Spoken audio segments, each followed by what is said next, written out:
In 1974, American National Enterprises produced a documentary film narrated by J. English Smith concerning the existence of a massive, man-like, hair-covered creature commonly referred to as Bigfoot or Sasquatch. We present this classic documentary for both historic purposes as well as educational purposes and invoke the fair use doctrine for this presentation. So, sit back and enjoy. Bigfoot, man or beast?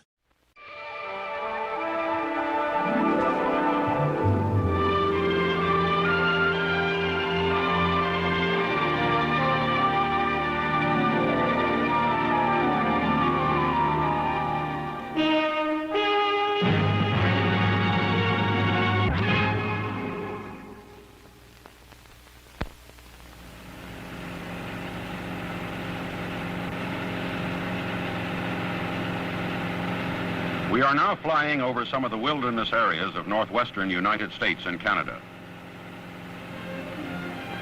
Here there are thousands of square miles of uninhabited wilderness that is still unexplored.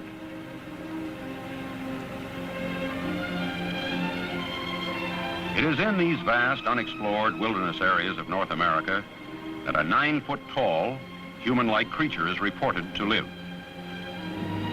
This is the home of the Bigfoot, or Sasquatch, as the Indians call him.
I'm Jay Smith, and it's my job to give you a first-hand report on Bigfoot.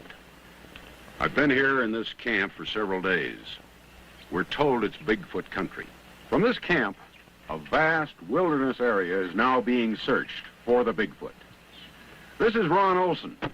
Ron's from Springfield, Oregon, and he heads up expeditions looking for the Bigfoot. Ron, tell me, just what is a Bigfoot? Excuse me a minute. Craig, hold that thing up a minute.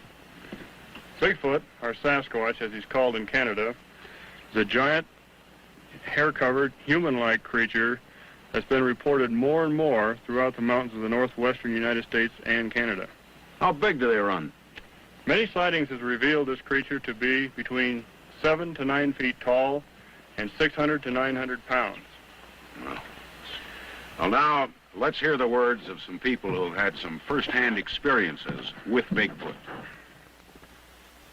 In 1924, Fred Beck and 4 other miners were in a cabin in the backwoods located in Washington State near St. Helens. There were 4 or 5 creatures who approached the cabin during the night and proceeded to harass the miners by throwing rocks and pounding on the walls and doors of the cabin. In those days was big shoulders and small hips and hairy. They was, I call them a black turned brown by the sun, outside hair. That's what I would call them to be. And muscular. And they looked like they was about 8, 9 foot tall. I no way to tell. Another miner and prospector, Albert Ostman, in 1924 was camped near Toba Inlet in British Columbia. While asleep in a sleeping bag, he was picked up and packed several miles. Daylight found him in a small valley encircled by cliffs. This was home for a family of these creatures. He was able to escape after 6 days by getting them sick on a box of snuff. Now let's listen to Mr. Ostman's experience. Well, there was 4 of them, and none of them look alike. There was what I call the old man, because I had no scale or any rules for measurement, but he was at least 8 feet tall, and must have weighed at least 800 pounds. But what I call the old lady, she couldn't have been over, what, 600-700 pounds. She was probably 7 feet tall, and they were all covered with hair. By 1956, there had been several such reported sightings, which had been reported in small local newspapers. Mr. John Green, publisher of a newspaper at Harrison Hot Springs, British Columbia, began investigating some of these sightings. Here is John Green to report on a sighting he investigated in 1957. When I first came here in about 1957, it was still pretty well open. But all this has grown up since then.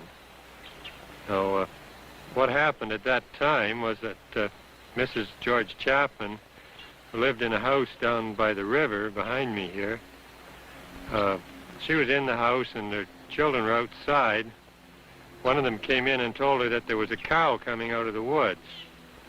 So she looked out and she saw this man-like thing, but about 8 feet tall and completely covered with hair like a bear. And she knew it to be a Sasquatch. This was, quite a well-known thing to the Indian people.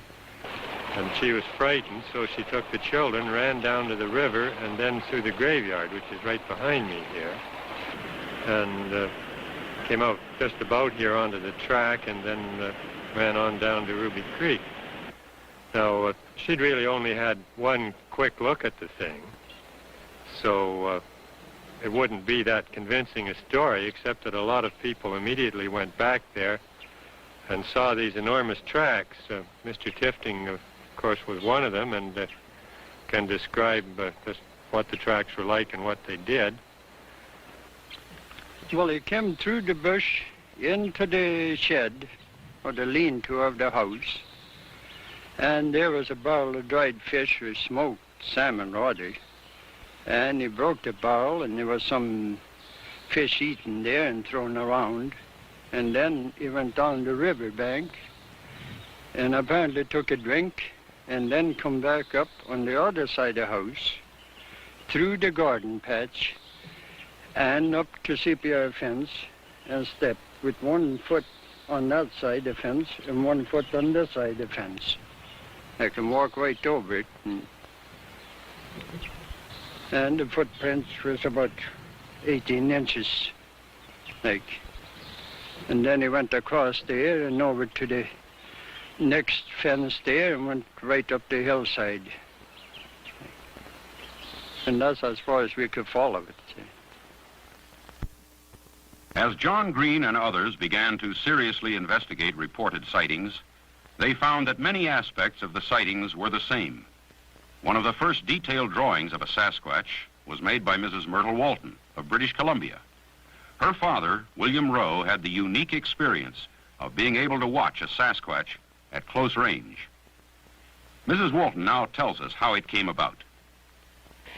My dad come and asked me to draw a picture of this animal or human for him. He called it a Sasquatch, so he could send it to this John Green, and I drawed the picture for him, and just exactly the way he told me he wanted it drawn. There was a few things he changed on it, like he made the arms a lot heavier, and the head was different, and the breast was different, and the back part was different.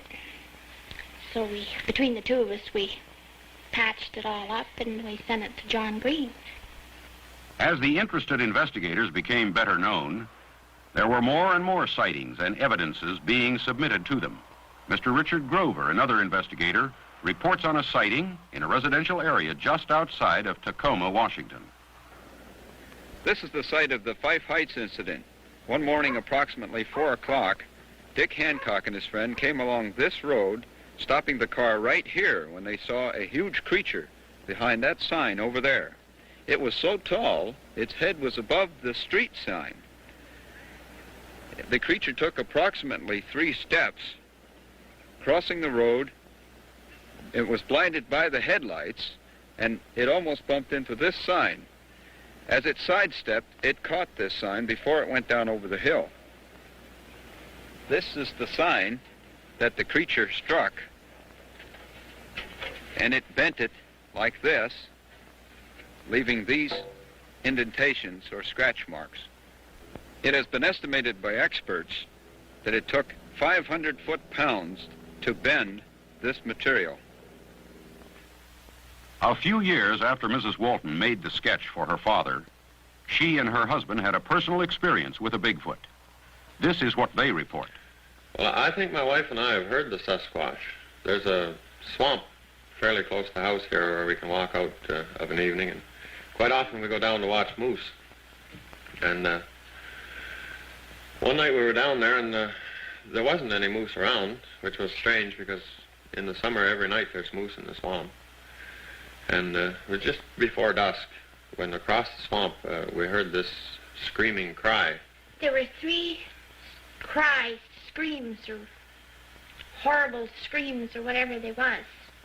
One after the other. There was silence between, and everything was just dead quiet afterwards. Just made the hair crawl on the back of your neck.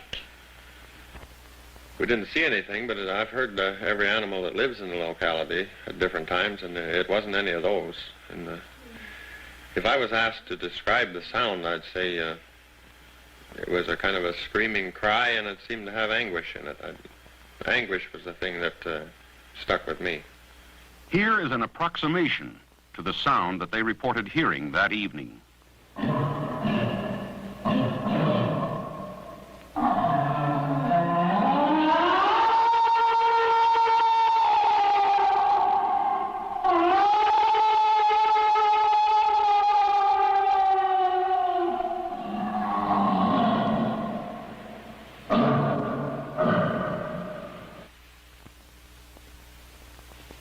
Some of the investigators began to call on the scientific community for facts which might put the puzzle together and prove or disprove the reports. Here is Dr. Charles Guiguet, curator of mammals at the Provincial Museum in Victoria, British Columbia, who reflects the dilemma in which he and his companions found themselves. In my opinion, the Sasquatch, the Yeti, the abominable snowman, the Winnebago, the Cadabrosaurus, Loch Ness Monster, Ogopogo, all of these animals belong in the realm of folklore and mythology. And my reason for saying this is simply that there is no concrete proof, evidence, that any of these creatures ever existed on the face of this planet. No one has ever produced a specimen, complete or incomplete, to prove that any of these animals have ever lived. The scientists were asking for physical evidence to support the stories of the reported creature. In 1958, Gerald Crew was building a new road in a wilderness area in Northern California. For several mornings in a row, he noted there were huge, human-like footprints around his bulldozer. He obtained some plaster of Paris and made casts of them. Here now was physical evidence of something that made tracks. Some scientists say they are made by a prankster. Here is another investigator, René Dahinden.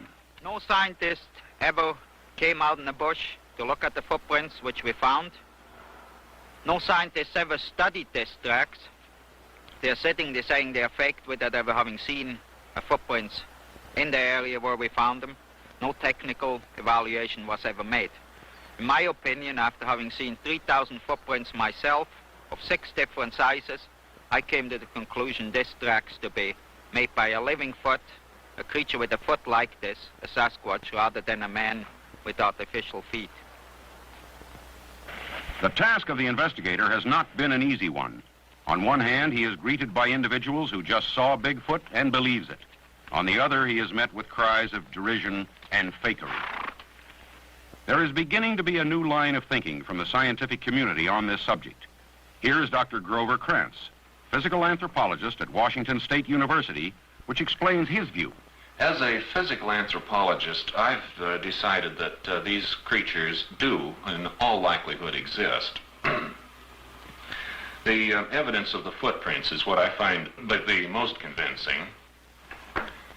This is an example of one footprint. This is a plaster cast, which shows a crippled individual. The foot was twisted, and two bulges appear, calloused structures on the outside edge of the foot, and correspond to gaps in the bones, which I've reconstructed here. If this was faked, the person doing it had to be an absolute expert in human anatomy. Perhaps the most startling and far-reaching event in the recent history of Bigfoot hunting happened to a long-time investigator by the name of Roger Patterson. In October of 1967, he and a friend were in the Bluff Creek area of Northern California to investigate a reported sighting of two creatures. Suddenly his horse shied as a large creature stood erect from behind a log where it had been drinking from the creek. Patterson grabbed a 16mm camera from the saddlebag and jumped from the back of the rearing horse to take the following pictures. Let's hear in Patterson's words exactly what happened that day. As I walked across the sandbar, I was able to get some fairly good footage of it. It turned a couple of times and looked at us, and as it turned, it seemed to give me the impression that it didn't want anything to do with it. It didn't run, it didn't act scared, but yet it acted leery of us. Patterson thought that he had proved once and for all that the creatures existed, but he found that even the film was in question. As a result, the footage was submitted to experts in various fields. Among them was Janis Prohaska. Active in the motion picture industry since 1939 as an impersonator of animals of the ape family, Mr. Prohaska was convinced that Roger Patterson had filmed a living, wild creature. The movement is the only thing what throwed me a little bad, because he moved a little bit more like a man than an animal. Because you could see all the muscles on the body and the whole movement. It didn't move like a costume at all. And the size of it was enormous big size, so I don't know if they find a big man like that. Mr. Prohaska, you mentioned that the creature did not move, as if it were a costume. Do you think it would be possible to create such a costume? That would be a difficult... I don't think so. Because that costume, if it would be a costume, that would have taken such a long time to put the hair. You should put the hair by glue them on. That would take about 10 hours, the whole makeup job. And it looked to me very, very real. I'm doing all this since 1939, and if that was a costume, that was the best I have ever seen. Ron Olson of the North American Wildlife Research Association has studied the Patterson footage as much as anyone. Ron, what did you see in this footage? Well, this footage proved to me that these creatures are real and that they do exist. Now, how tall would you estimate that one to be? This creature was estimated by scientific methods to be about 7.5 to 8 feet tall. He was taking a stride of about 47 inches to 65. After he became spooked or more scared, he stretched to 65.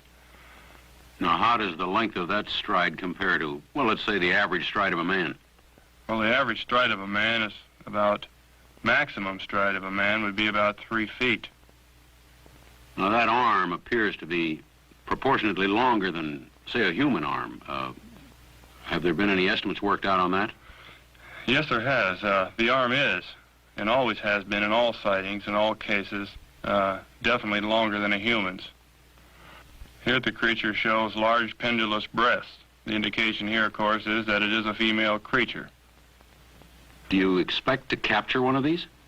Well, this is, of course, our, I suppose you'd call the finale of our whole program is to make a capture. We want to make a live capture, and with this, we are using tranquilizing equipment. We hope to bring one of these things in with a live capture, live and unharmed, to prove once and for all that this does exist. And since it does exist, maybe then there can be laws and things passed to protect these creatures so that they'll never become extinct. In the past 2 years, there has been a new undertaking by all concerned investigators to consolidate all of their data. All new sightings are investigated and reported on a lengthy questionnaire. Then this information is programmed into a computer.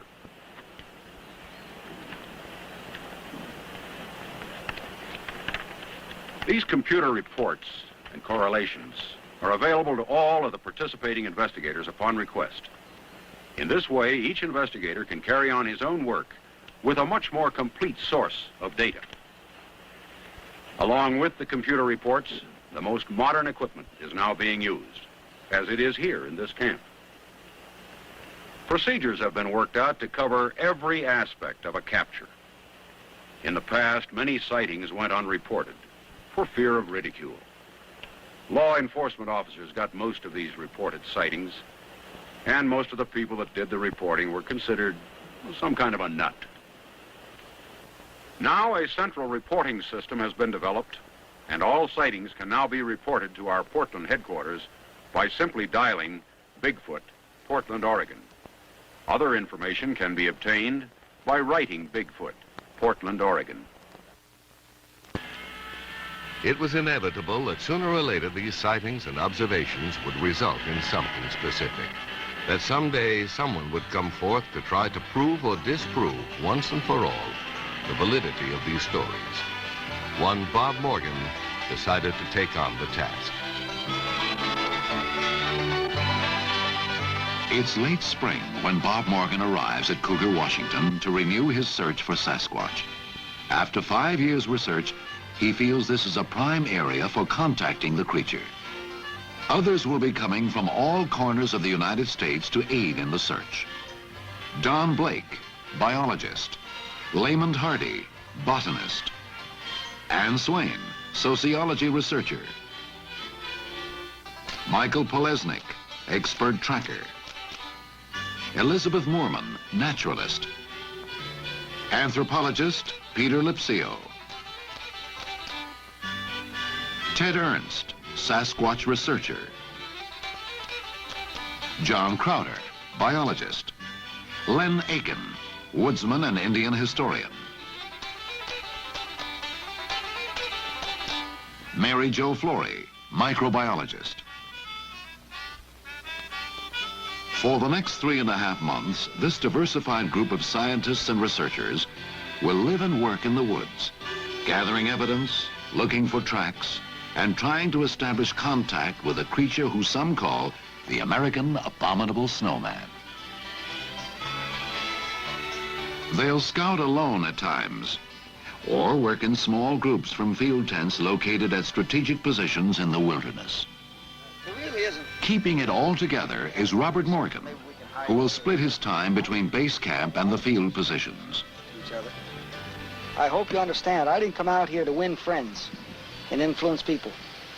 Now, I may be wrong in what I do, but it's all for one purpose, and that is to get the job done. By his own definition, Morgan's a tough, hard-driving man who can't rest until he's gotten the job done. An early riser, you'll often see him working late into the night. He's tough because he has to be. It's the key to survival in this mountain wilderness. What gives Morgan his drive? Why is he so persistent in his search for something which others say doesn't exist? What keeps him going in the face of unrelenting ridicule and unfavorable odds? There can be no other explanation than his own personal encounter with Bigfoot 20 years ago. It was in these woods that Morgan found himself face to face with a giant.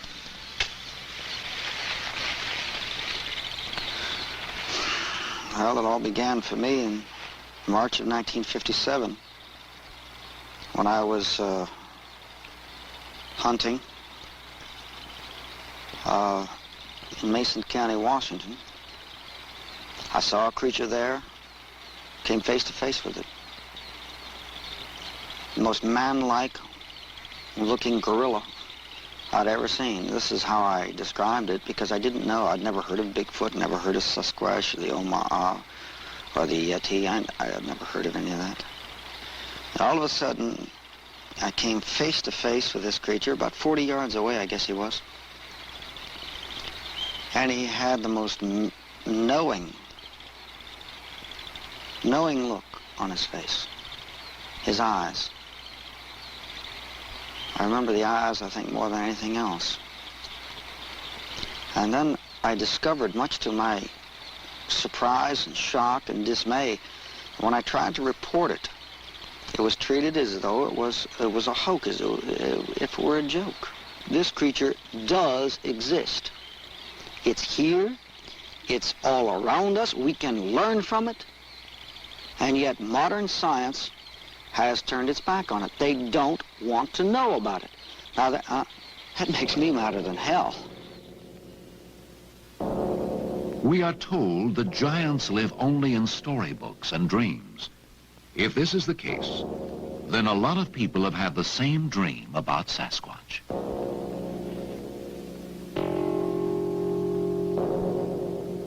Stories and legends of the creature date back hundreds, if not thousands of years among American Indians. Masks, tribal rites, and rituals have been dedicated to the creature. And he's known by 100 different names: Siatik, Oma, Bushman, Skookum, Wild Man, Sunaqua, Bigfoot. By any name, his description comes out the same. The creature is large, very large, standing 8 feet tall and weighing nearly 800 pounds. He's muscular, has little or no neck, and is bipedal, which means he walks upright, like man on 2 legs. The tracks he leaves behind tell the story. Like the creature, they are big, some over 18 inches long and 8 inches wide. The footprints show 5 toes and an imprint like any one of us would leave, except for the size. They are nothing like a bear's track. Sasquatch is apparently flat-footed and walks with a 4-foot stride, with his knees slightly bent. Each hand of the giant primate has 5 fingers, but he doesn't have an opposing thumb, indicating he cannot grasp small objects the way we can. Little else is known for sure. Bigfoot is thought to be semi-nomadic, following a trail of food which is quite variable. Berries, grass, seed, fruits, even small rodents, fish and insects. Other questions remain. Is he dangerous? Would he attack a human? While he is generally believed to be non-aggressive, these thoughts have certainly occurred to more than one expedition member, including Morgan. Do I have any fear? Of course I have fear. But what the hell is worth doing in this world if it doesn't have a price to pay? In my own instance, I have been in the close proximity of Bigfoot, and I have not been attacked. I am alive. I feel that he had every opportunity in the world to kill me on many occasions, and they have not chosen to do so. I have respect for this creature, but I don't fear him per se.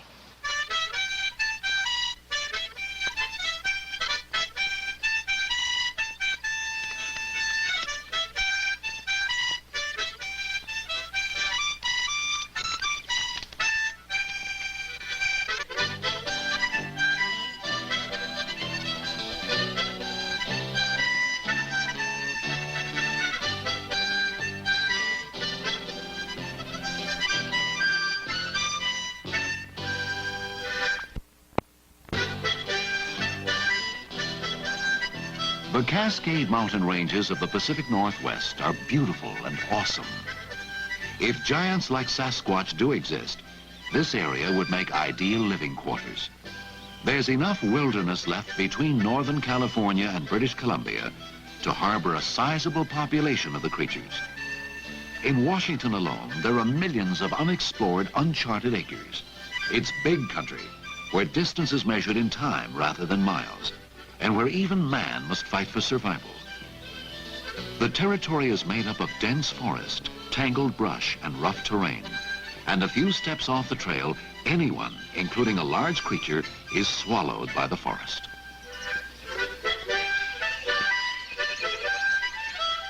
The trees and underbrush provide such good shelter that you rarely see any animals. But the animals are here. You can feel their presence. You can follow their tracks if you're skilled. And there, among the tracks of elk, wolves, and wildcat, are the gigantic human-like footprints of Sasquatch, and they cannot be denied. Tracks that give monster stories credibility. The forests of the Pacific Northwest have been claimed by the loggers. But where the logging roads have not reached, where the bulldozers have not swathed a path, the country remains as it was thousands of years ago, an untamed frontier.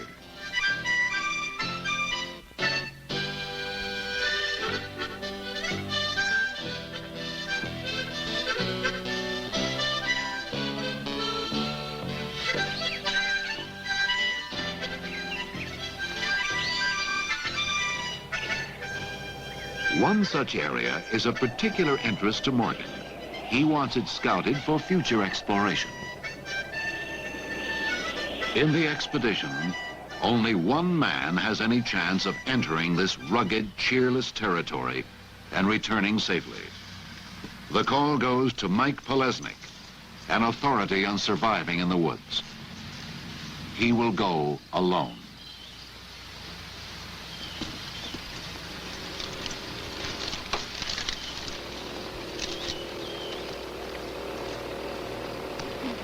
Okay, Mike, here's what the situation is. As you know, this area, as far as I know, according to the people who live around here, has never been crossed.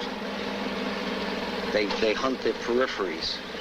One guy, as far as we know, goes up a short distance up this stream in order to fish, but they don't go in here. But the problem is, you see, the logging areas have surrounded this area. It's kind of a, you know, an oasis. So I've been wanting to go in here for 2 years. You have 5 days.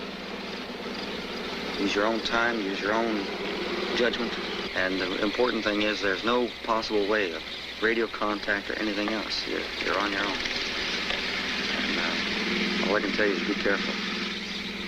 All right, if I get onto anything, I'll go ahead and stay right on it until I get a positive ID or establish communications in some form. If you're having problems, put up a flare. All right. Okay? And we'll, you know, take a bearing on that. Okay? Mm-hmm. That's it, my friend. You got all your gear? How much food do you have? 5 days. That's it. To the casual observer, the area where Mike is headed appears tame and inviting. But an experienced woodsman like Mike knows that staying alert means staying alive.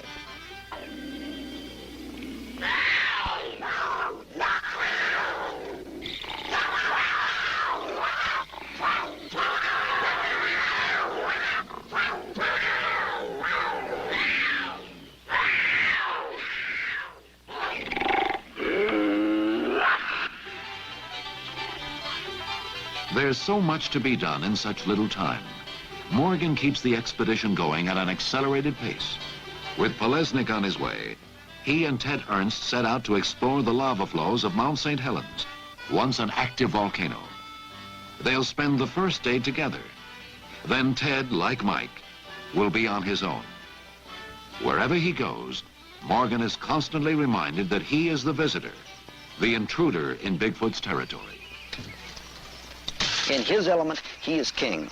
We are the invaders. He has no fear, builds no cities. He violates everything that we have stood for. He belongs with this earth. He belongs here. He lives with nature. We, unfortunately, live in spite of it. He's part of nature. We create our own. Air conditioning, neon lights, one-way streets, parking meters. Good Lord. We must carry food on our back. We have to eat specialized diets. We have to have this, we have to have that. We have a high fatigue factor, etc., etc., etc. Hell, he doesn't carry a pack. And this creature walks among God's world as if he's one of them. And he leaves very little behind him except tracks. It's kind of sad. that we are in pursuit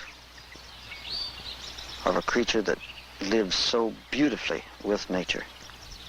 Perhaps, just perhaps, we can learn from him.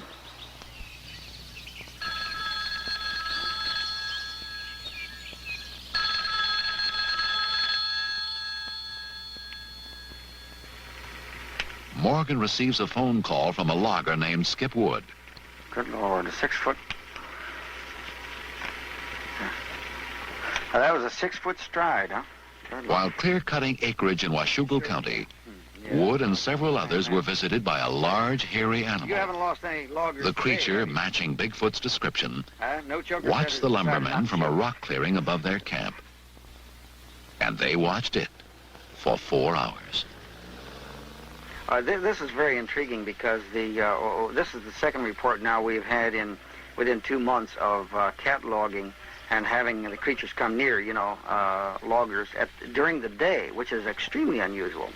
And I'll be en route within the hour. Thank you so very much. We'll get underway, and I appreciate very much your call. Have a nice day. Bye. Hot report. Day before yesterday. Reports similar to Skip Wood's have been on the increase in recent years as civilization creeps deeper into the forest. They're not just limited to the Pacific Northwest. The skunk ape of Florida, the bush monster of Idaho, the Sunaquah of Canada, the Yeti of the Himalayas, all bear a striking resemblance to Bigfoot. Could it be that these creatures are cousins, members of an evolutionary strain unknown to modern man? And does it roam these woods with bear and other wild animals? Morgan wants to find out.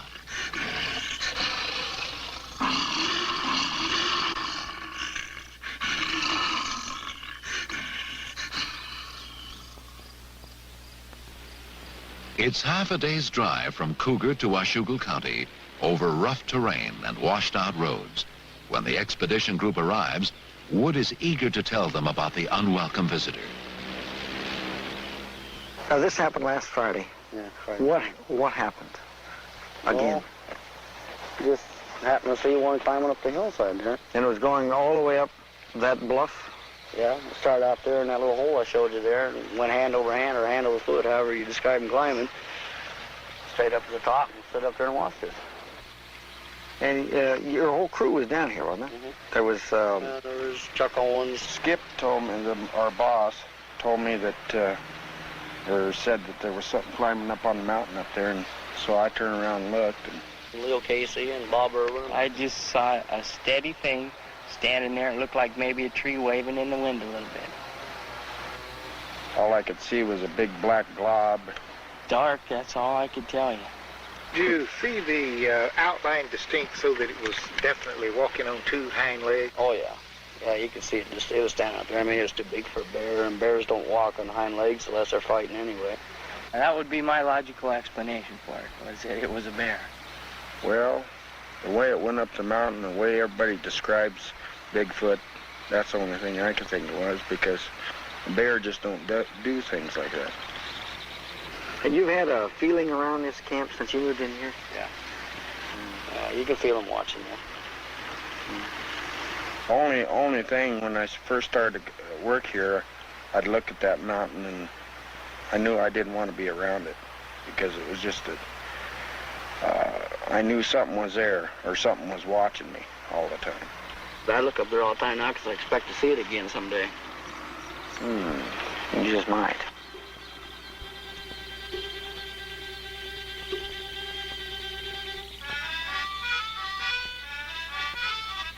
The loggers want nothing further to do with this or any other Sasquatch. So Morgan and Elizabeth Moorman set out alone for the rock face where the creature was seen.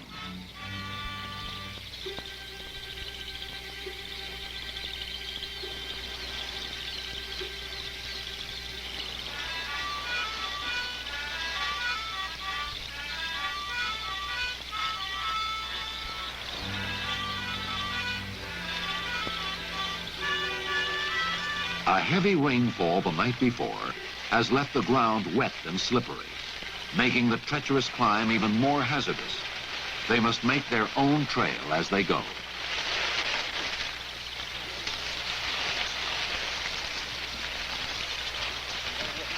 What looked so near from below will take them 6 hours to reach, and they must hurry to return by dark.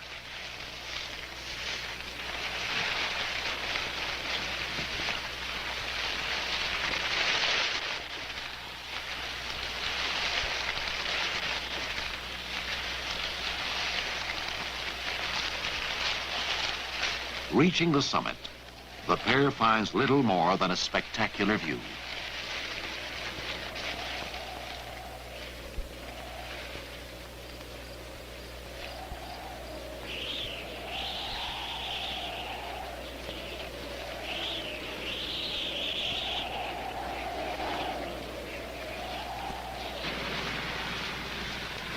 Morgan has chased too many reports, followed too many leads to be discouraged. His work done here, he heads back to base camp. It's still early in the expedition.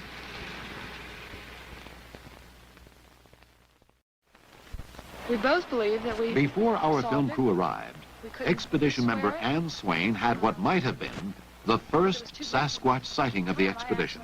She recounts the incident. I turned to my right and I looked down at the end of the creek, and as I lifted my binoculars, I saw this huge black form. And I just froze, and I looked, and maybe 3 seconds passed. And I put my binoculars down. I was really excited. I didn't know what it was. I saw it. It was large, and it was behind these bushes. And I put them down, and I called to Bob, and as I put them back up to look again, it was gone. When we got into the woods, to the forest, there was impressions, and they were larger than even a large man would make. And it was just where the pine needles had been, it was very wet in there, had been pressed down and made wetter than the surrounding area. There's a lot of evidence in this country. There's a lot of reports. And I'm thoroughly convinced there is a Bigfoot out here. Many of them, families. The group returns to Cougar in time to pick up Mike Polesnik, who's covered 20 square miles during his 5-day trip alone in the woods.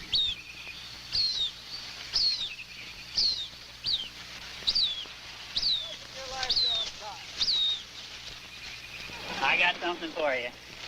On his way out, Mike found large, barefoot, human-like tracks. It's exciting news. Coming out of the woods, next to the berries, and there were still berries on the ground. Not that long, barefoot. He's flat-footed. I thought they were human. But I went back on my way down. I don't think they are. Okay, how far off the road are they? It's pretty close to the mountain. Quite a ways up? No, it's not a long ways up. It's right there where the trail begins. Can we get Pete Lipsio in there? Yeah, I need to see him. And how about up on the mountain? Oh, man. 3 hours going up. I can't come in the first night. The second night, he come in closer. The third night, I left. I think he knew I was scared. Okay. Told you I'd find something if there's something there. All right. All right, by the way, I think... Large, human-like footprints on the trail in an area where Morgan suspects Bigfoot could be. 2 caves. This might be the breakthrough the expedition has needed. Certainly, it could mean one or more of the creatures is in the area or has been recently. Can't get to him now. The risk of sending Mike into such a dangerous place has apparently paid off. Yeah, that's a good place for you. Been eating well? Yeah, berries, strawberries. Tear you apart in there. And there's snakes. Good Lord, everywhere. Rattles? Yeah, when I left the camp, I wasn't 50 feet when I left that morning. And almost got me. Right off the road? Right on the trail. Right on the trail from camp. So the snakes are everywhere. The loggers have worked. It's dangerous because the trees are sharp edges sticking up like this. If you stumble and fall, it's all over. One guy could go in there and never come out. With fresh tracks to be examined, the group wastes little time back at base camp. Just long enough for Mike to get a beer and doctor his feet, which blistered during his journey. Earliest reports of tracks found in these forests date back to 1811. A trapper stumbled across footprints 14 inches long and 8 inches wide.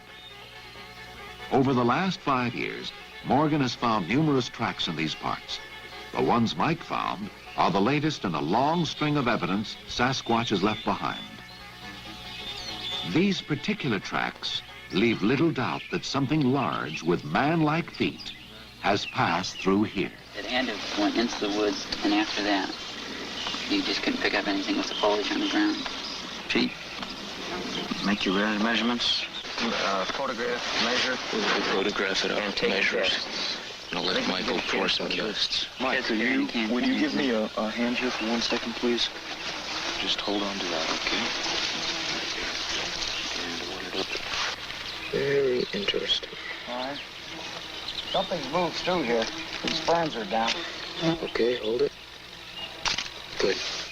I never cease to be amazed that when I see a Bigfoot footprint and look at it, that I really don't realize the massiveness of it until I put a ruler down.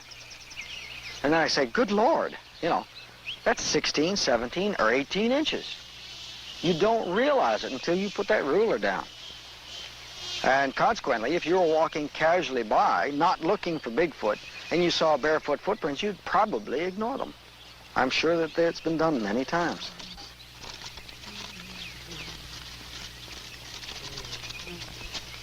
As a plaster record of 2 of the tracks is made, the mood of the group changes. It goes from elation over finding the prints to anxiety. Expedition members become tense, on edge. There is the sense of danger.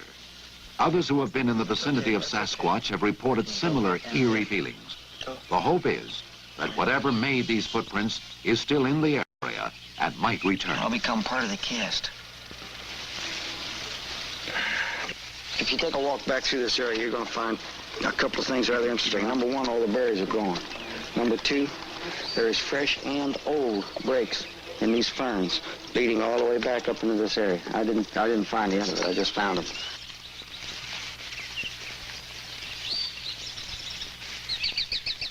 It would be senseless to send a scouting party into the surrounding woods. The tracks are now several days old, and there are too many places around here to hide. So the group heads back to camp, satisfied with what they've uncovered.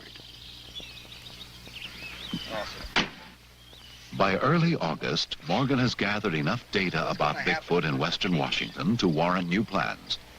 He's convinced there are 2 or more families, mother, father, and 1 or more young, who travel a specific route through the Mount St. Helens area. Minor changes in field positions will place the researchers right along this movement route. We're going to tighten up. As you know, when we first came out here, we thought of 3 migratory or movement route patterns. We've pinned down one that seems to be used now. So rather than ranging out now, it's time, I think, to move in closer. If you can't find the creature, Morgan likes to say, let the creature find you. You can do what you want during the day, you know, do your normal tracking and ranging out during the day. But in the evenings, in the early morning hours, set your alarms, and from pre-dawn till perhaps 2 or 3 hours after dawn, I think we should be especially aware. So I'll show you the way we're going to do this. Don, you and Lehman are going to take...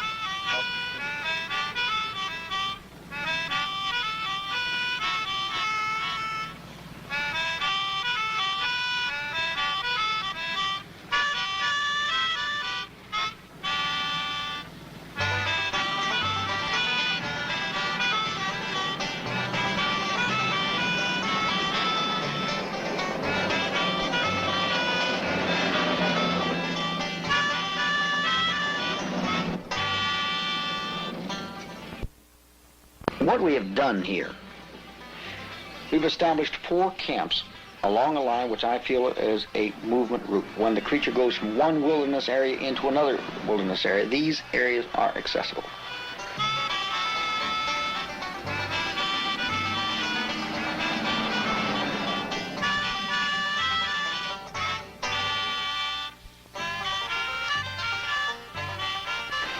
I cannot go into the total wilderness areas because we are not logistically equipped to do so. Here I'm trying to get him a little bit on my ground.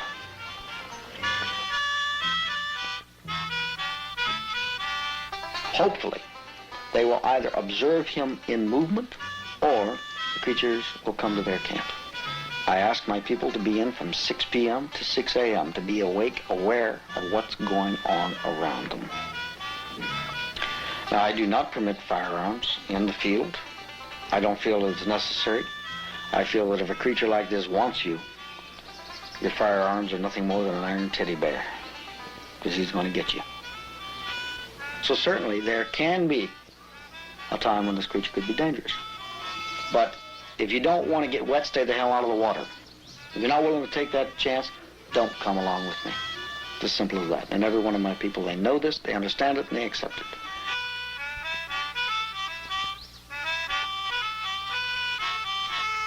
Now, out of the camp, the people will rove during the day. And they go within certain areas that I've assigned, and they rove around, and the biologists and botanists are doing their job, which is an updating, constant updating. I'm getting a constant update of what food is available, what succulents are available, what animals are moving where. The biologist, the tracker, is telling me what animals are feeding on. I'm constantly aware of what is happening out there. What is the weather like? What animals have been eating by their defecations, the browsing, whether or not the animals are in abundance, are they sitting still, are they moving? Where do they water? I'm constantly aware of everything that's going on out here.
We come right back to the basics again, to the cynical, ruthless point, and this is produce the creature. And everything else is all nice, it's interesting, makes life very exciting and so on, but that's about all it does. Morgan has driven to the Canadian border to confer with two men who are chasing Sasquatch through British Columbia, where creature sightings have become commonplace. Rene de Hinden lives here year-round and has been on Bigfoot's trail for 2 decades. John Green, author-journalist, has written 3 books on the subject. Over a picnic table rich with Bigfoot artifacts, the 3 men discuss their different operating methods. De Hinden and Green both say the creature must be brought in dead or alive. Morgan contends that Sasquatch is too human-like to destroy. I don't think there's any argument that the fastest way to bring this to legislation for the betterment of the species, the fastest way would be killing one. The only way. Possibly. However, the killing of one, how does the... I just feel that I really feel that the youth of this world and the people that are young at heart have had enough of the killing. I really feel they have had sufficient of the slaughtered species for the so-called enlightenment of man. But I think that it is time for a new precedent to be set, for legislation to be passed on an accepted species without total so-called scientific knowledge. All right, why pick this species? Are you going to stop people from slaughtering hundreds of thousands of deer every fall? Why not start now? Why start with this one? Well, I'll tell you why. It's because it looks more like man than any other, and as far as I'm concerned, that is a concern for humankind, not for any animal kind. You remind me of the little old lady who got all hepped up when I told her I would kill a Sasquatch, and then she went in and had a steak dinner. First thing first, and the first thing is to find proof, 100%. So there's unquestionable evidence available which proves the existence of this creature. And the rest of them is all, well, it's nice. You know, you can dream about it and so on, but you have to be cynical, you have to be ruthless, and it's no game. It's no game. It's one of the biggest scientific discoveries the world has ever seen. In an anthropological and probably zoological and biological sense, and might revamp or turn over the whole theory of evolution and everything else. But I would flip our lid, to put it bluntly. But I would rather. So therefore, you know, never mind the philosophical discussions. I say go grab him, any which way. I would rather lose than win that way. Well, you know, if you're in this business 20 years, you haven't got time anymore for no. I'm in this to collect the Sasquatch, dead or alive, to prove its existence, and, you know, that's all there is to it. While Morgan is away, a local resident discovers large impressions practically in the expedition's backyard. Mike Polesnik and Layman Hardy visit the area to see if the tracks will yield other clues. Like a team of detectives, they scour the area, and their efforts pay off. Apparently something large was walking along this frigid mountain runoff, perhaps to cool off from the heat. And while walking, slipped on a moss-covered rock, leaving several hairs and a large impression in the stream bed. The hair is sent to Mary Jo Flory at her laboratory in Portland for analysis. It will take several weeks for her to determine who or what left it behind.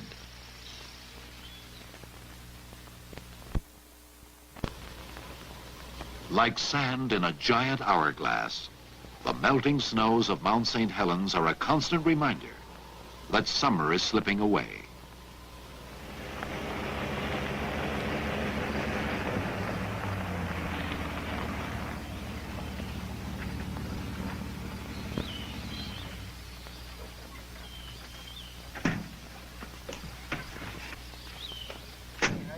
Near the base of the mountain, Don Blake and Layman Hardy have heard strange sounds.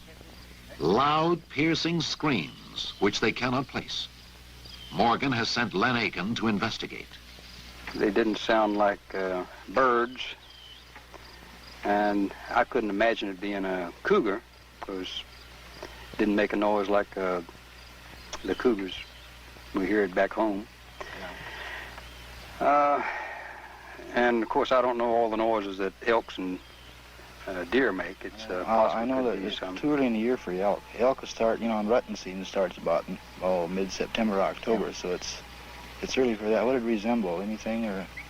It was not a human type scream. It's the type that I've heard chimps make.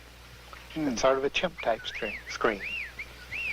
And completely. I'll go along with that. It did sound like the kind of noise that you hear a chimpanzee make when, say, you're taking something away from him, you know, not an alarm, just more of a... frustration type. Yep.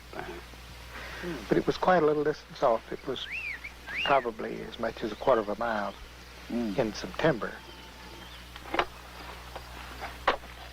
While scouting nearby terrain, Aiken and Blake discover a lava tube cave, one which no human has ever entered.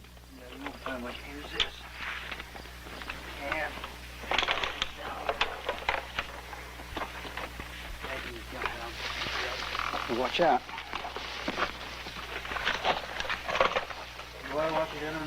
Yeah.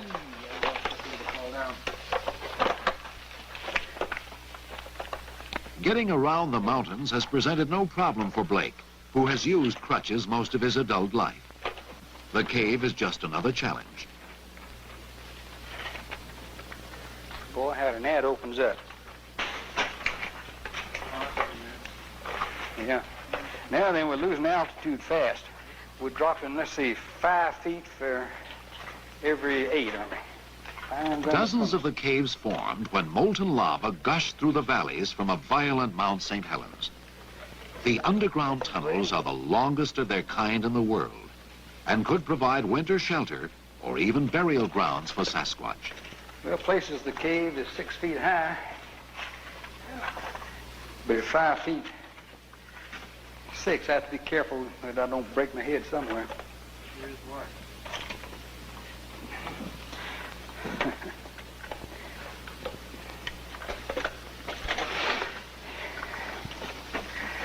You can't even see the end of the galley here. No, that goes right on down.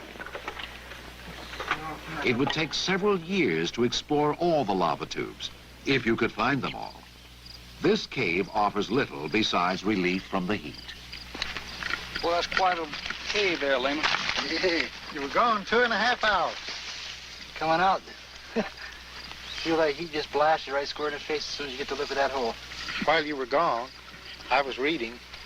Something rolled rocks down from the top of the hill right up here.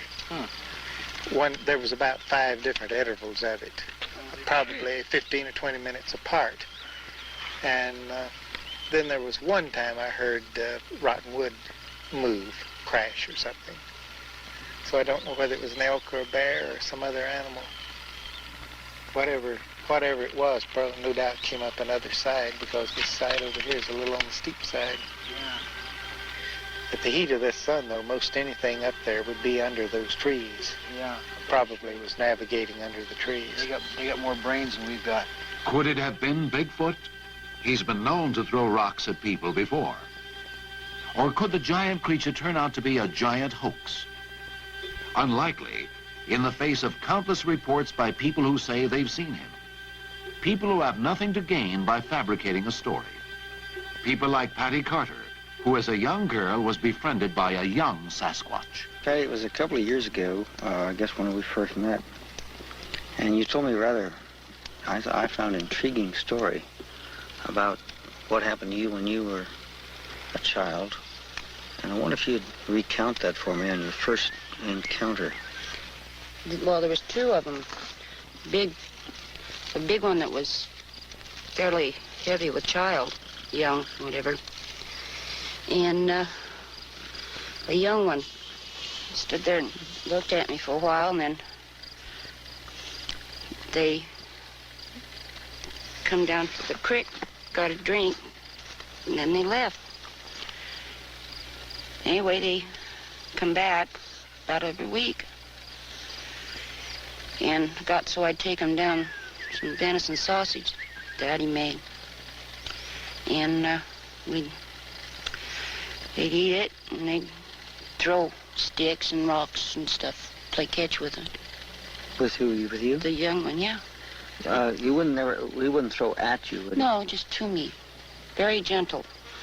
Underhand type motion. Very, very gentle. Did you ever throw it back to him? Uh-huh. And then what would he do?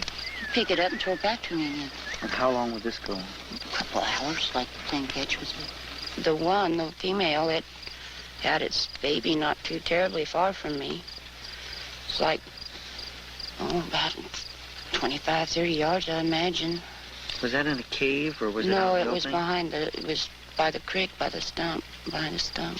Behind a stump. Did the creature make any sound?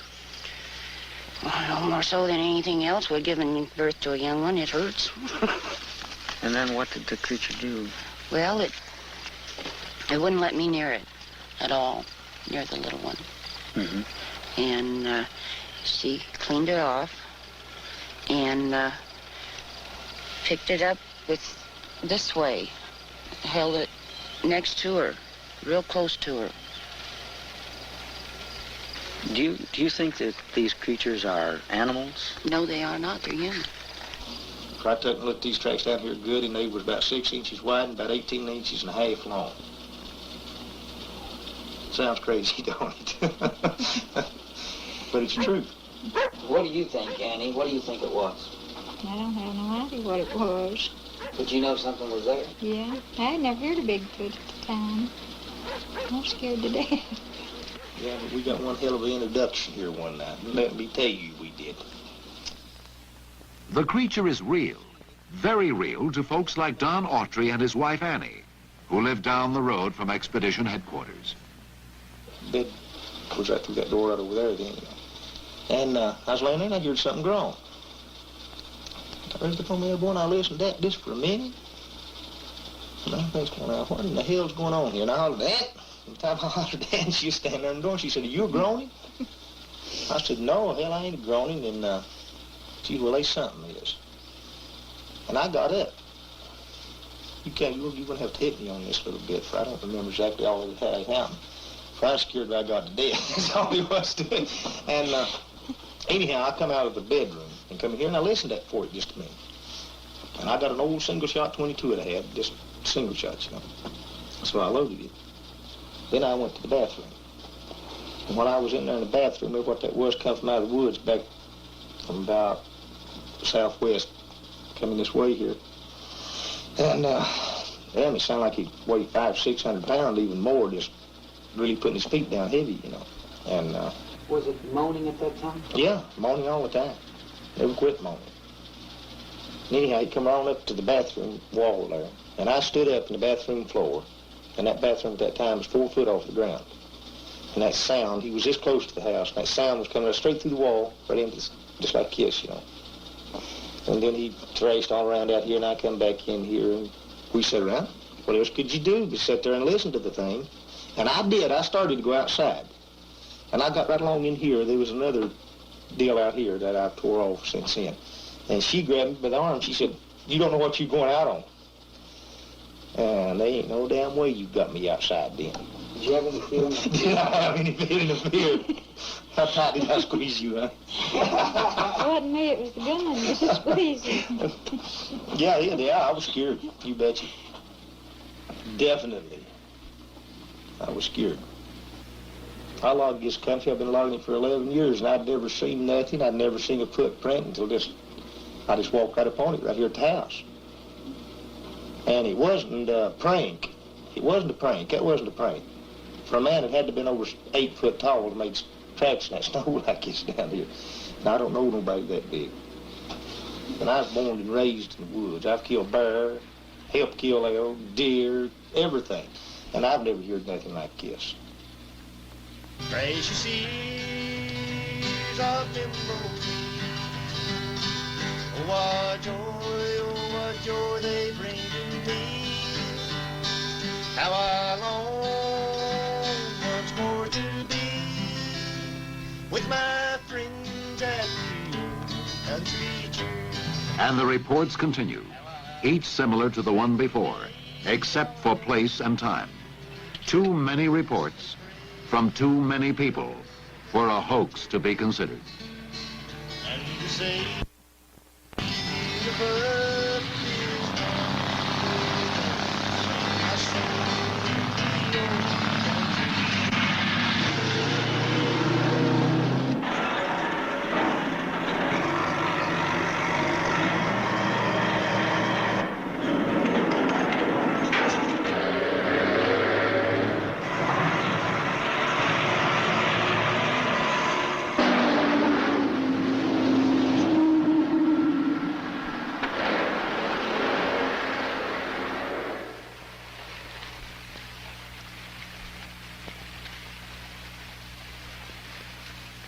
I believe that this could be a possible area for him.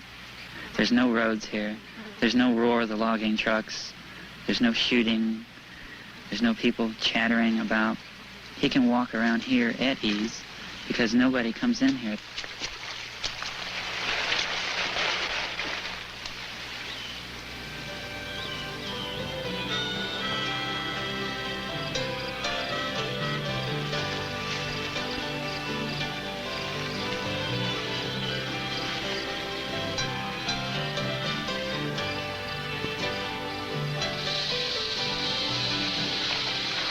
Despite warnings not to go, Morgan and Polesnik returned to the untamed area the tracker explored earlier in the summer.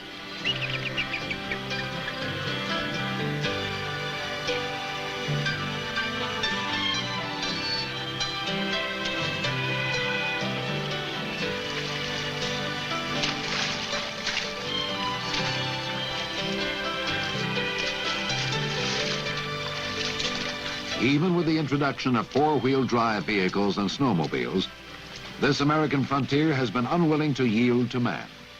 The pair has food for 7 days, The snakes are everywhere.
Did you give him back the map last night?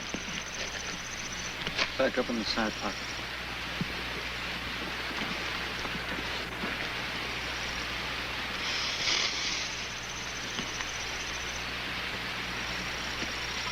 Water's hot.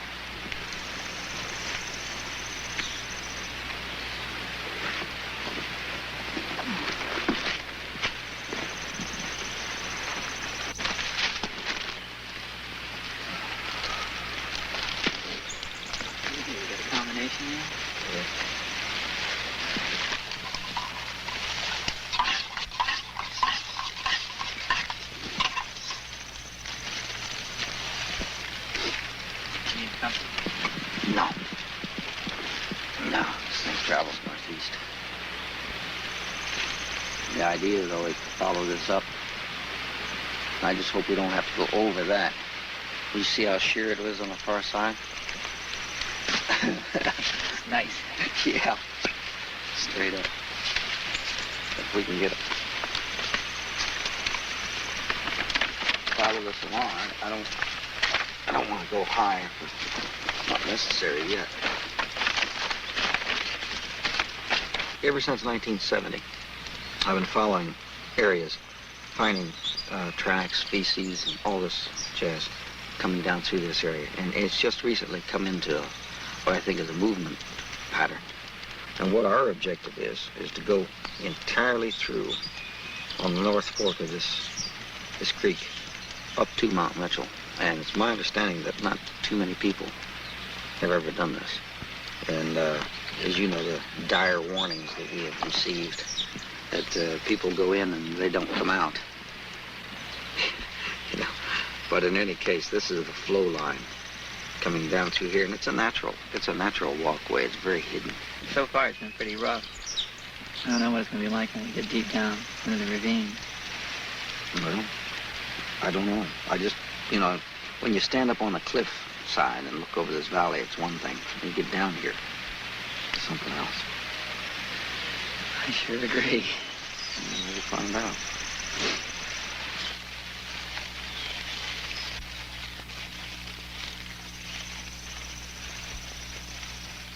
Well, Bob, I sure could have had a better choice of people to go out of this world with.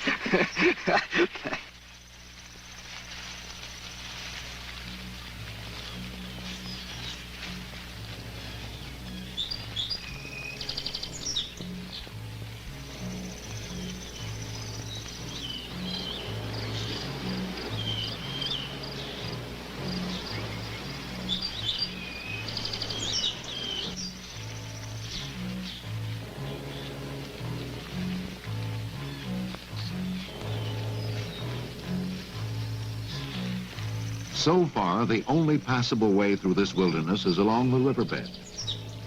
The water is icy, the algae-covered rocks treacherous. On the second day, despite their pleas, Morgan orders the camera crew to stay behind. The rest of the journey is too risky. Others who have challenged the river beyond this point have never returned.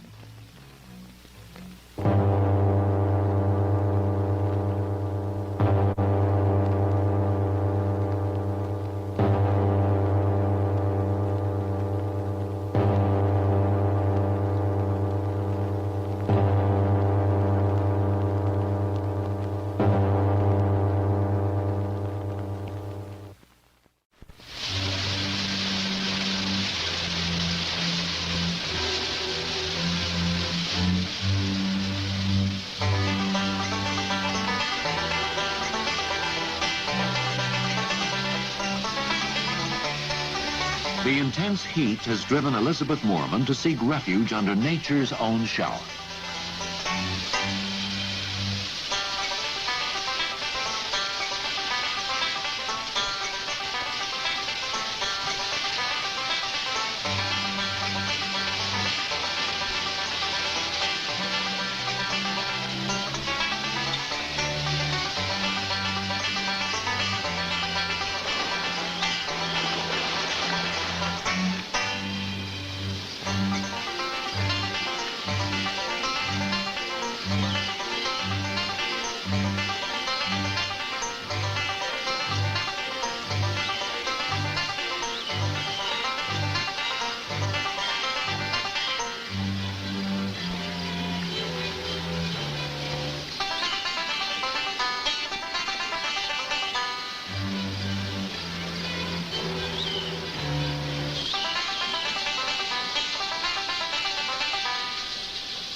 Cross here, Bob?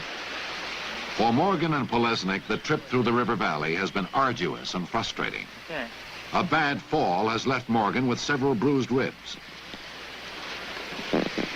On more than one occasion, they felt they were being followed. Whether it was a bear, cougar, or some other creature, they could not be certain. The journey has affected them both physically and emotionally.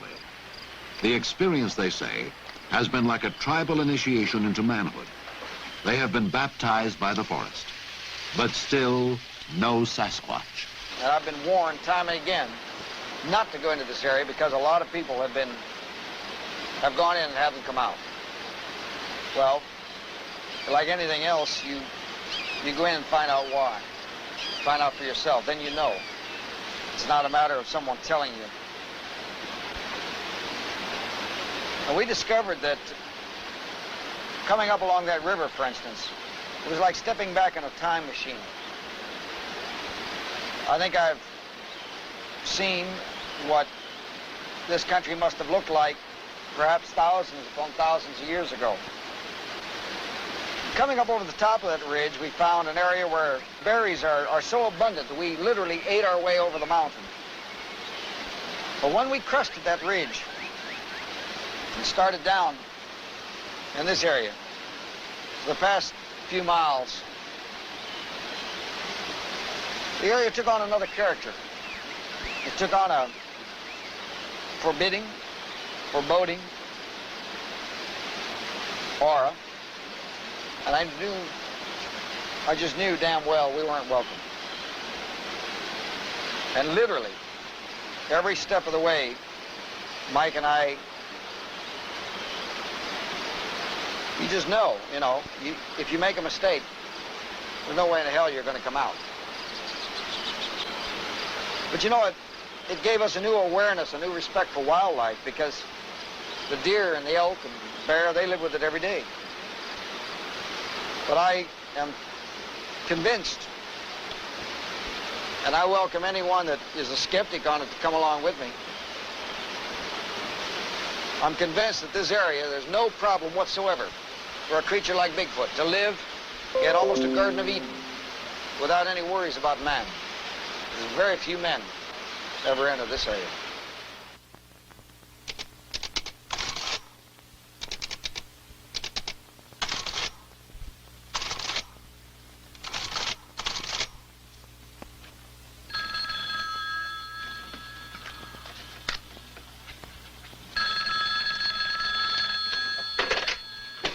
Hello. Oh, Bob, this is her, Joe, Lori. And you remember those hairs that you sent out to the lab about a month ago? Yeah. I finally got a report back from the director of the lab on those. And he feels that those are human body hair from the lower extremities. From the lower extremities? Of course, it doesn't confirm absolutely, but it certainly is highly indicative. Well, the circumstances under which they were found, you know, is very well documented. And I think the chances of that being Homo sapien is very, very remote. Well, I am inclined to agree with you. Thanks for making this a very good day. Bye-bye.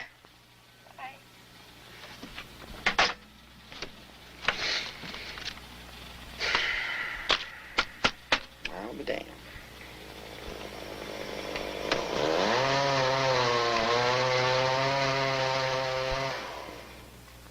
August sizzles on.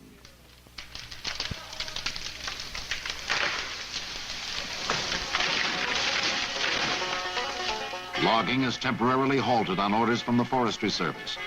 The extreme fire danger has made logging too risky.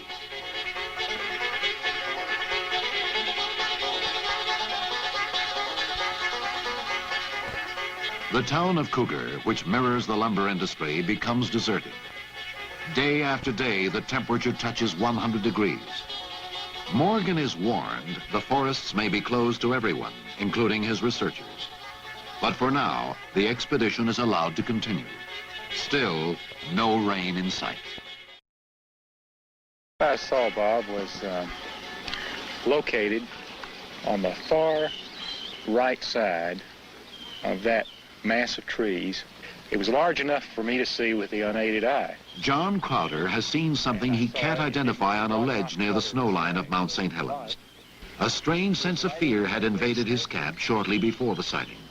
It was a feeling no one could explain, like so many other things this summer. Big enough to see.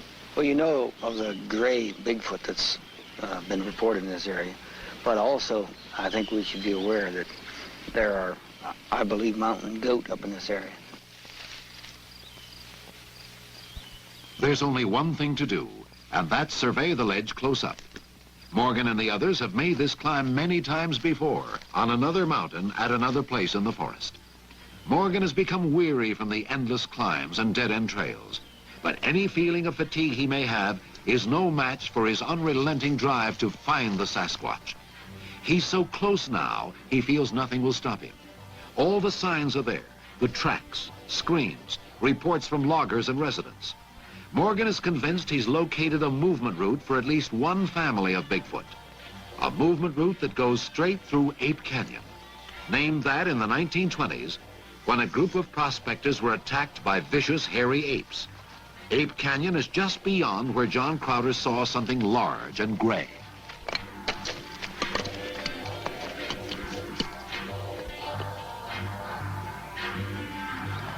There's little relief from the scorching heat, and at this altitude, the thinner oxygen adds to the physical stress of the climbers. It's hard to describe the frustrations of having made the climb and finding little more than scuff marks. Morgan knows time is running against him.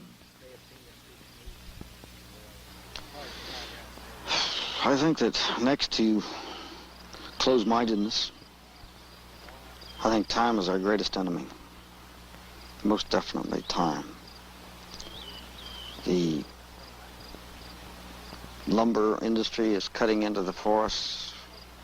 Man is moving in more on his snowmobiles and his trail bikes, his four-wheel drive vehicles.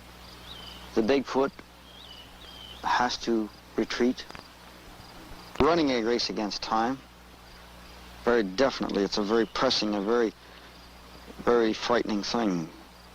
Time. They start down in silence, hoping to reach their vehicles before sunset. But the day is not over. What do you think, Bob? It's old stuff. Has a lot of clean edges. Well, it's hominid, bipedal. And what does that thing measure again?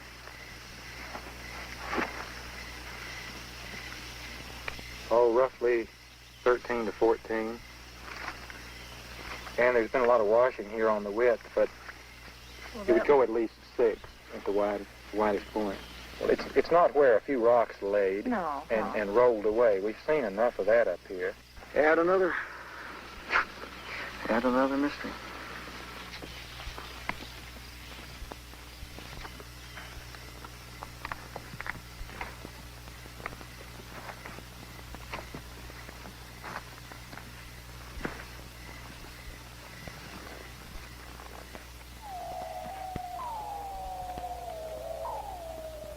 August passes the sun to September, but the forest has had enough.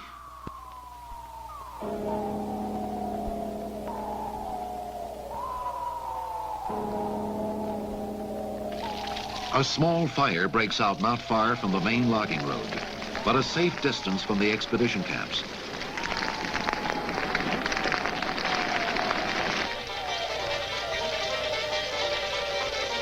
Firefighting teams are on the scene quickly, and the Forestry Service is encouraged by a general stillness of the wind.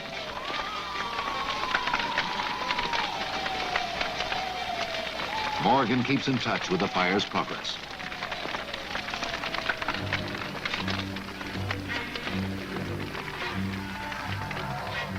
The fire burns into the night.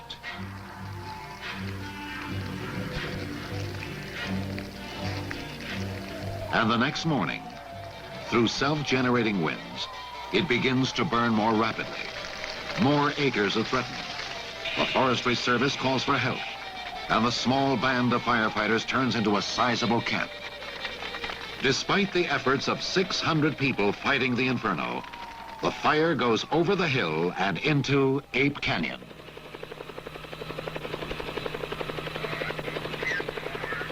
Morgan is distressed as the fire spreads quickly through the canyon. All the evidence of Sasquatch in the area has led directly to this place. He surveys the situation with Sam Melville, star of the Rookies television series, who's visiting for a few days. I want to get a shot of that plane. Talk about the fickle finger of fate. We just had it.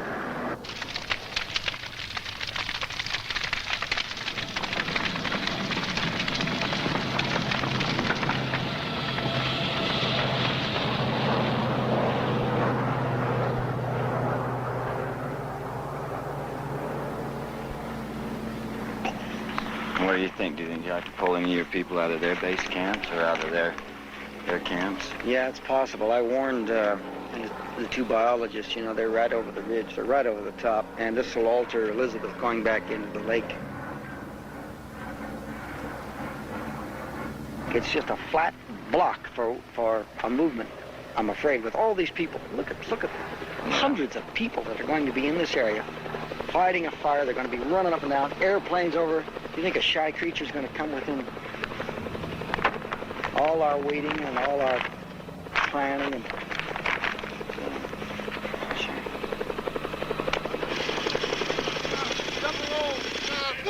our whole damn concept was locked along that one route, and there's not. He may take the western route, may come around here, God only knows. But see, what we've been banking on, you know, the last several years is gathering information along this one route.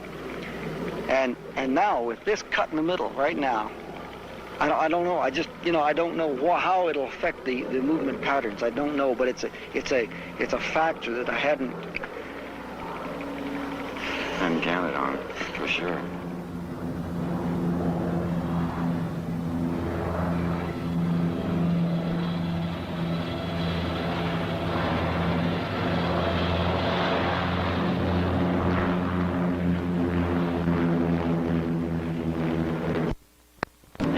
Burning over there.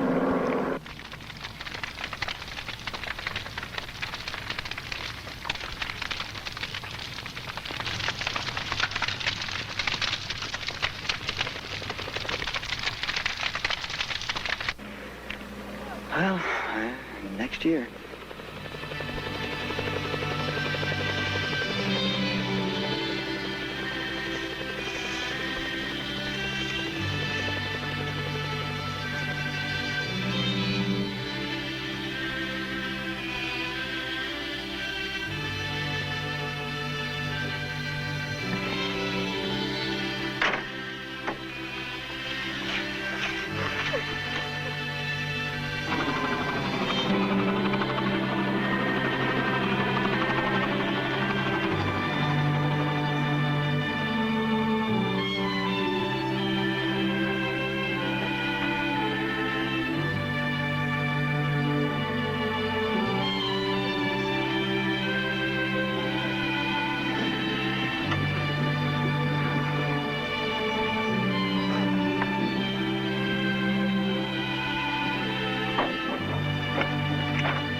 It's the end of the road for this particular expedition.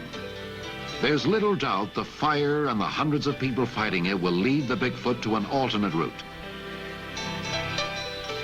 But for Robert Morgan, it's far from the end of the road. He'll be back next year, and the year after, and the year after that. He'll be back for however long it takes him to satisfy the world that we are merely men among the giants.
Many heartfelt thanks go out to all of you for traveling along with us on this tale of mystery and discovery.